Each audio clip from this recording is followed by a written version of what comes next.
Yeah. So I was on this alumni call with the women that finished Unfurl in the spring.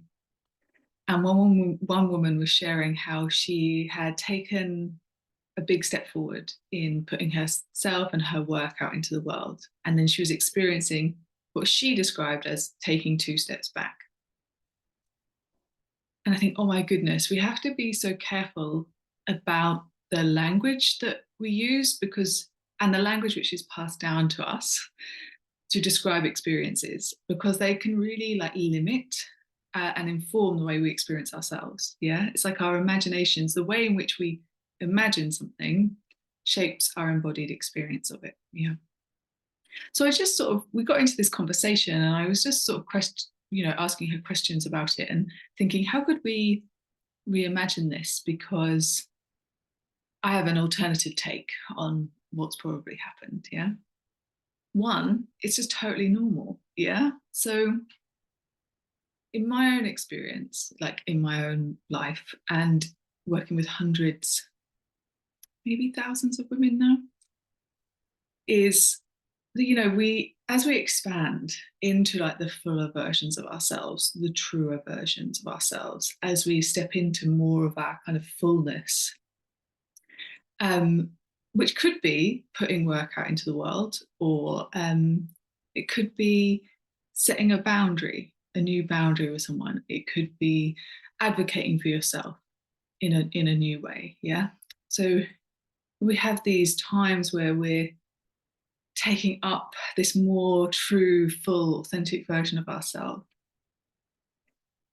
Our nervous systems need time to calibrate to that. Yeah, get used to it. It's like we sort of expand out, and you feel that like frisson with life, where you're like, this is possible. I can do this. This is this is new to me, and then our nervous systems just need time to sort of like absorb that and get used to it, and that can feel like, or perhaps look like, a little bit of a shrinking in.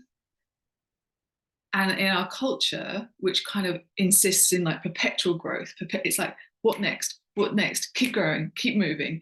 It can feel like we're doing something wrong. But it's like, um, well, it's like the in breath and the out breath.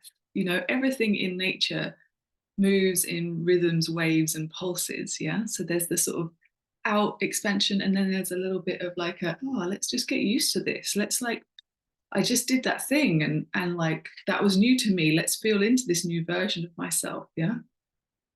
And often this part just is really not acknowledged and not seen as a positive. We often, when we're in this stage, can feel like we're failing, or like, yeah, we've taken two steps back. And anyway, I said to her, like, how does that sound? Like, how does it sound to think, oh, I've expanded and now I'm calibrating to this new version of myself before, the next thing is possible? Yeah. Just, oh my God, it feels so much more free and empowered, and it feels so much more like there's this space is full of potential rather than like failure, or full of you know losing ground. It's like, no, what I think you're doing is kind of absorbing all the goodness from that previous expansion. Yeah. And then we had this conversation, and eventually some language got added to it, like marinating, which is just, and so eventually we turned to saying, oh yeah, I'm marinating in my previous expansion. Yeah, which feels so much better, doesn't it? So I think to myself, what have I been doing this summer? Because I could think of this quiet time as some sort of failure. I could think of it as I don't know, like falling back, taking steps back. But if I think, oh no, what I've been doing is marinating in this previous expansion, I'm like, that feels good. That feels like all the goodness of the previous action, like coming into the roots, coming into the soil, so that the next iteration of it, the signature program that gets launched next year is like build up with all the goodness of the previous expansion. Um, yeah, so I think I just wanted to speak to that because it does get really demonized in our culture, which is kind of like, what next? What next? What next? And with this woman, with myself, with all the other women that I work with, it's like, did we really celebrate that previous achievement? Did we really celebrate that, that big step that she took forward, or that previous expansion that she just experienced in putting her work out? It's like we don't acknowledge like this, that is a moment of celebration and to like be harvested and to be digested. We just think, oh no, this is just the new norm. What's next, rather than like, oh my god, I just did this thing, let me bask in that for a while, let me absorb that, let that inform what comes next. So I just wanted to offer that. It's the harvest moon. You've probably done amazing things this year. You've come into a fuller version of yourself. You've experienced expansion.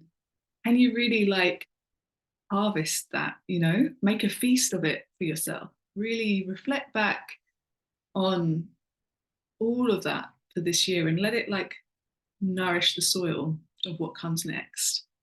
And if you feel like you've been in a period of absorbing, of, you know, resting or calibrating, maybe you've just been marinating in a previous expansion. Nothing is lost. It's all there. And the goodness can flow into the next time you need to speak up, or the next time you will need to want to create something, or whatever your next step is. Yeah. Happy full harvest moon.